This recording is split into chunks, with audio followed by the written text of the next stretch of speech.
Weekly Goofy Language video number 4.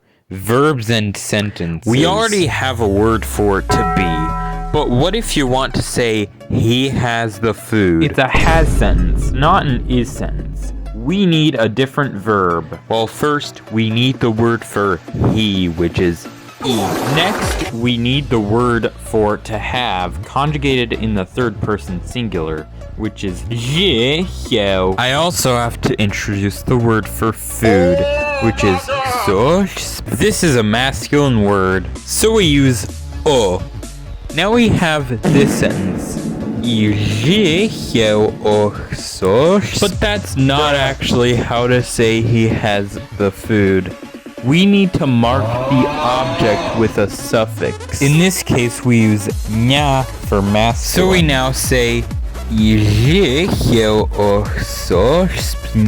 But what if you instead wanted to say she has the food? That's easy. It's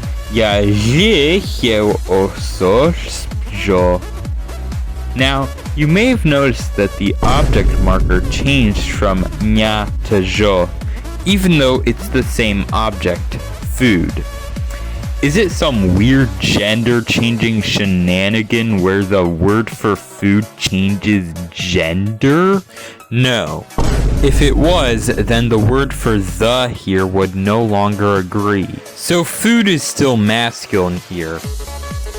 Now, it's actually because the endings, despite marking for the object, are inflected for their grammatical gender of the subject. Earlier, the subject was the male he, giving us the nya ending, but here the subject is the female she, giving us the jo ending. Also, you don't put the object suffix if the verb is et. Now let's say he eats the food.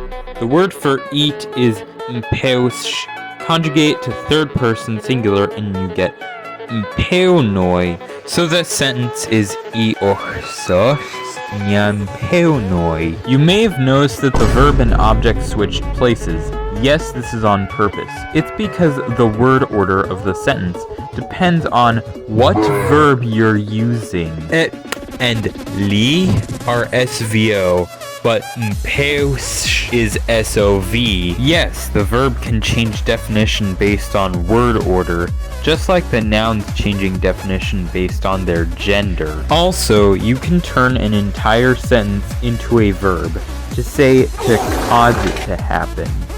So this is how to say she made him eat the food.